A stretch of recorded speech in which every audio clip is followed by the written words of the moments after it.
Hello friends. अ, देखिए जो stock मैं अब इस वीडियो में आपके साथ शेयर करने के लिए आया हूँ, उस स्टॉक का सिंबल है एफसीएल जिसका नाम है फिनोटेक्स केमिकल। मैं आपको बता दूँ अगर आपके पास थोड़ा-सा इस टाइम हो कि आप इस वीडियो को पूरा एंड तक वॉच कर सकें 10 से 15 मिनट तो ही आप इसे वॉच करिए, नहीं तो आप इसे स्किप कर सकते हैं। क्योंकि मैं पूरी डिटेल्स और डाटा के साथ आपके सामने एनालिसिस रिप्रेज़ेंट करूँगा और या पेश करूँगा और इसके अलावा मैं आपको डिस्क्लेमर दे दूँ, मैं कोई सेबी रजिस्टर्ड पर्सन या सेबी रजिस्टर्ड एनालिस्ट नहीं हूँ, मैं कोई सेबी रजिस्टर्ड एडवाइज़र नहीं हूँ, ना मैं आपको एडवाइस कर रहा हूँ। ये सब वीडियो और डाटा आपके साथ एजुकेशनल पर्पज़ से मैं शेयर कर रहा हूँ। So please, if you take any trade, before taking any kind of trade, do consider with your SEBI registered financial advisor. I'm not any kind of SEBI certified advisor or analyst. So thank you guys. That's all. अब मैं आपको चलता हूँ लेके सीधा-सीधा stock की तरफ और उसके डाटा और डिटेल की तरफ। देखिए जिस स्टॉक को मैंने सेलेक्ट किया है उसका नाम है एफसीएल फिनोटेक्स केमिकल्स और लिमिटेड। एफसीएल को सिलेक्ट करने के पीछे का रीज़न ये है कि इसका जो सबसे मेन है वो है पहली चीज़ चार्ट पैटर्न। दूसरी चीज़ है ये स्टॉक लगातार आउट परफॉर्मिंग रहा है और रिजल्ट डिलीवर करा है इसने और देखिए किस तरह का आउट परफॉर्मिंग स्टॉक है अगर आपको मैं बड़े टाइम फ्रेम पे दिखाऊँ। अब आता हूँ वापस से डेली टाइम फ्रेम पे क्योंकि हमें जो है डेली टाइम फ्रेम ही पकड़ना होता है।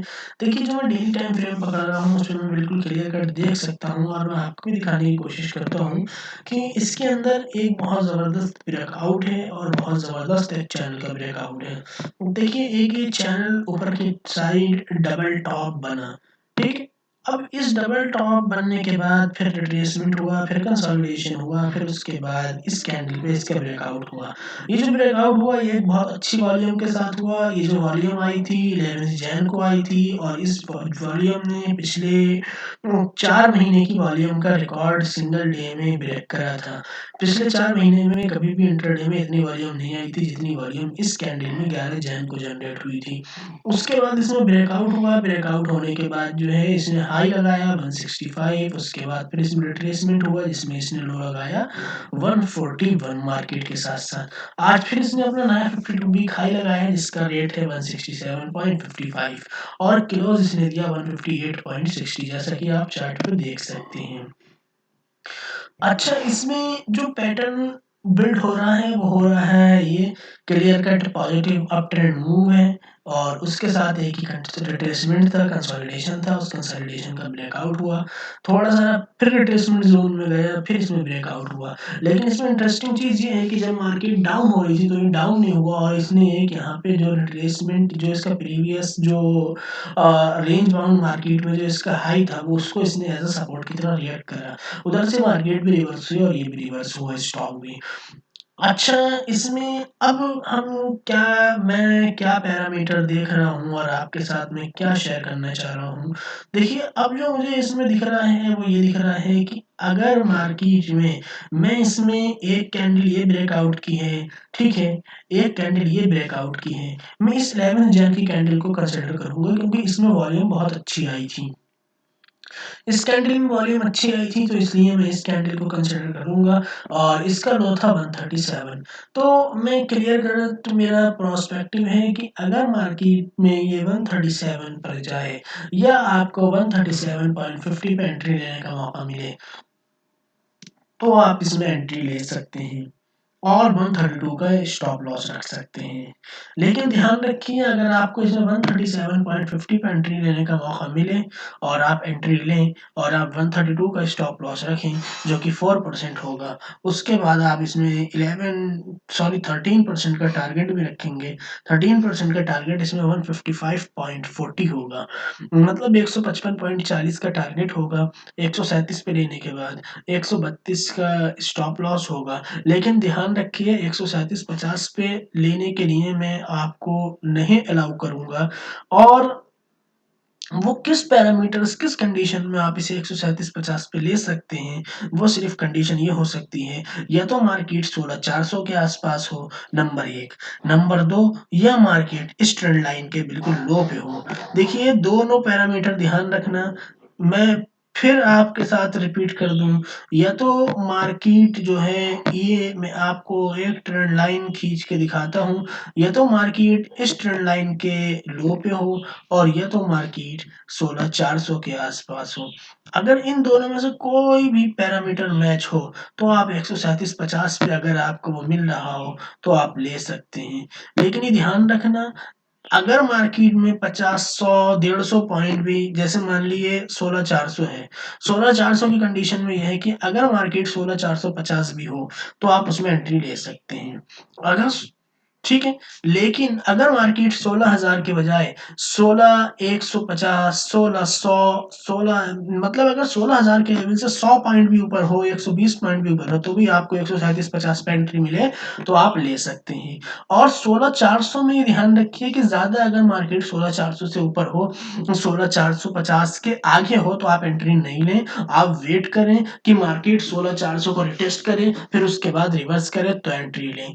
अच्छा, निफ्टी की मैं बात कर रहा हूँ ये, और या आप इसमें मार्केट अगर 16,400 के ज़्यादा ऊपर है, 16,500 पे है या 16,450 के ऊपर है, तो उस कंडीशन में आप ये कर सकते हैं कि मार्केट में अगर 137.50 का आपने सोचा था एंट्री लेने के लिए और इसने वो रेट टच करा, बट मार्केट 16,400 के आसपास नहीं थी, या मार्केट 16,000 या 16,100 के आसपास नहीं थी, तो मार्केट 16,450 के ऊपर थी या 16,400 के नीचे थी, लेकिन 16,100 के ऊपर थी।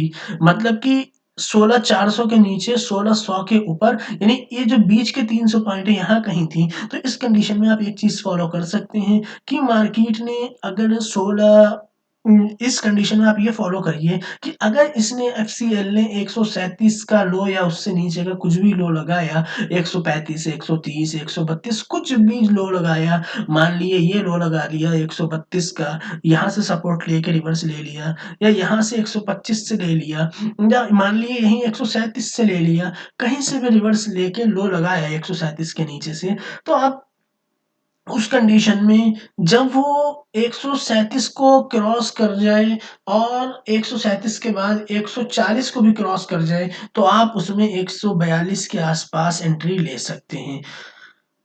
उस केस में आप अपना स्टॉप लॉस ₹136.50 रखेंगे और टारगेट जो है अपना 142 से 13% आप निकाल लेंगे मिनिमम। बाकी आपके ऊपर डिपेंड करता है कि आप कितना मार्केट को, निफ्टी को अंडरस्टैंड करके, समझ के उसे आप आगे तक लेके जा सकते हैं। वो आपके ऊपर डिपेंड करता है आप कितना निफ्टी को समझ के आगे तक टारगेट खींच सकते हैं। बट अगर आप निफ्टी को नहीं अंडरस्टैंड कर रहे हैं, तो आप 13% का टारगेट लेके एग्ज़िट कर जाएँगे। फिर मैं रिपीट कर दूँ, मार्केट की 2 रेंज माइंड में रखिए। अगर आपको डायरेक्ट 137.50 पे एंट्री लेनी है, रिवर्सल पे एंट्री नहीं लेनी है, डायरेक्ट 137.50 पे एंट्री लेनी है, तो उसके लिए ये ध्यान रखिए मार्केट या तो 16,400 से 16,450 की रेंज में हो और या तो 16,000 से 16,100 की रेंज में हो। ठीक है? इस रेंज के अंदर मार्केट हो, 16,000 से 16,100 या 16,400 से 16,450, तो ही आप 137 पे डायरेक्ट एंट्री लीजिए 132 के स्टॉप लॉस के साथ। नहीं तो आप वेट करिए कहाँ तक कि मार्केट नीचे अगर 16,400 के नीचे है, तो 16,000 या 16,100 का लेवल टच करे और इसमें 137 का या उससे नीचे का लेवल आ गया है, तो आप वेट करिए कि रिवर्स होके 142 तक जाए, फिर आप 142 पर एंट्री लीजिए और नहीं तो आप 16,000 के लेवल पे मार्केट जब आए, जब एंट्री लीजिए और या तो इसमें वेट करिए इस 137 के नीचे से 142 पे जब आए, तो आप इसमें एंट्री लीजिए। अच्छा, अब इसमें मैं आपको बता दूँ, मैंने इस स्टॉक के ऊपर कॉन्फिडेंस गिरती हुई भी मार्केट में क्यों आ रहा है कि मैं इसमें बाई करूँ और लॉन्ग जाऊँ। पॉजिटिव क्यों कॉन्फिडेंट आ रहा है? आइए मैं आपको उसके लिए इसका टिकर टैब का मैंने खोल के रखा हुआ है पेज इसका, उस पे मैं लेके चलता हूँ।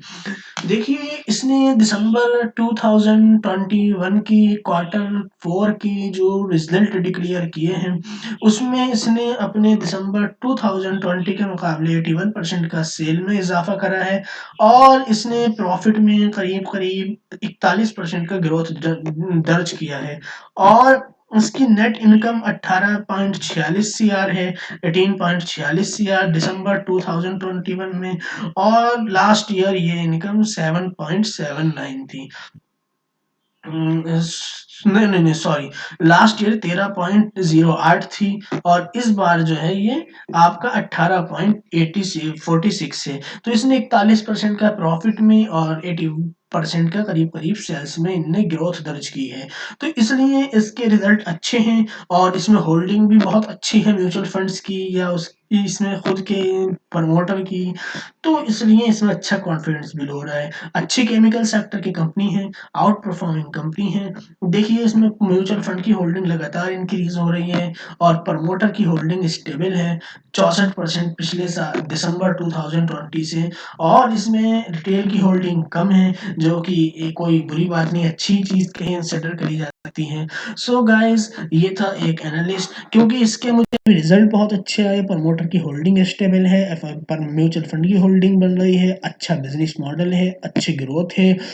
और इसमें मैं देख रहा था कि जो रिजल्ट है वो मैंने 2020 और 2019 दोनों क्वार्टर के भी मैच करे थे, जबकि उस क्वार्टर में कोविड था, मतलब जस्ट कोविड से निकले ही थे, फिर भी इसके रिजल्ट जो है 2019 दिसंबर के क्वार्टर के मुकाबले 2020 दिसंबर में जो क्वार्टर था उसमें ग्रोथ थी, सेल्स में भी ग्रोथ थी और साथ साथ जो है इसके प्रॉफिट में भी ग्रोथ थी, जो कि बहुत मतलब पॉजिटिव चीज थी कि 19 दिसंबर में जो रिजल्ट डिक्लेयर हुए थे उसको आउट परफॉर्म कर रहे थे दिसंबर 2020 के रिजल्ट क्वार्टर के, और अब 2021 क्वार्टर के रिजल्ट 2020 के दिसंबर के रिजल्ट को आउट परफॉर्म कर रहे हैं। तो बहुत जबरदस्त ये मुझे लगा, मैंने इसमें कॉन्फिडेंट अच्छा आया तो मैंने आपके साथ शेयर करा। Thank you guys, that's all I have to से।